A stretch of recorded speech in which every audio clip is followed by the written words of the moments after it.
हमें 3/15 और 7/15 को जोड़ना है और उत्तर को सरल करके लिखना है।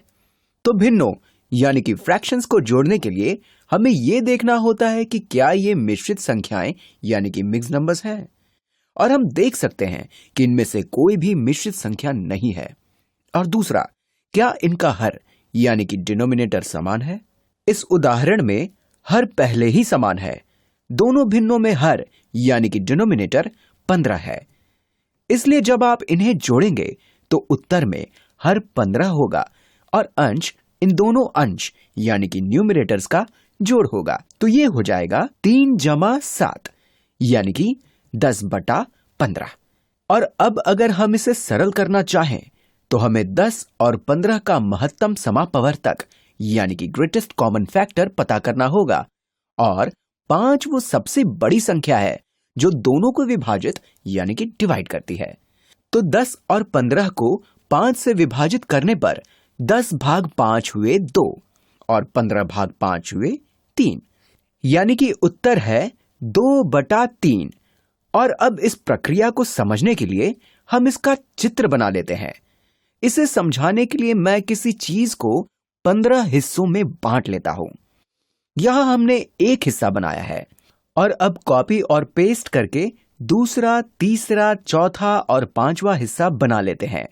और अब हम इन 5 हिस्सों को एक साथ कॉपी और पेस्ट कर लेते हैं। तो ये हो गए 10 हिस्से। और अब हम एक बार और कॉपी और पेस्ट कर लेते हैं और अब ये हो गए 15 हिस्से। आप इसे किसी चॉकलेट के रूप में देख सकते हैं जिसे हमने 15 हिस्सों में बांट लिया है। तो 3/15 का क्या मतलब है? इसका मतलब है कि 15 में से 3 हिस्से। इसलिए 3/15 का मतलब है 1, 2, 3। ये हिस्सा है 3/15। और अब हम इसमें 7 हिस्से जोड़ लेते हैं।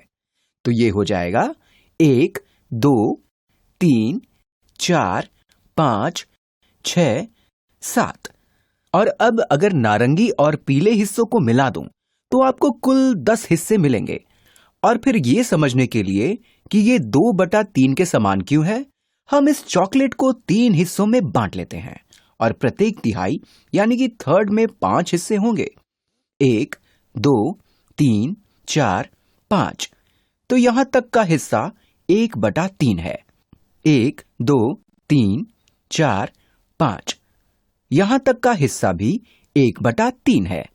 और ध्यान दें कि ऐसा करने पर हमारे पास 2 तिहाई हिस्सों में रंग भरा हुआ है। यह तीसरा तिहाई हिस्सा है, लेकिन इसमें कोई रंग नहीं भरा हुआ है। तो इस प्रकार 10/15 2/3 के ही समान है।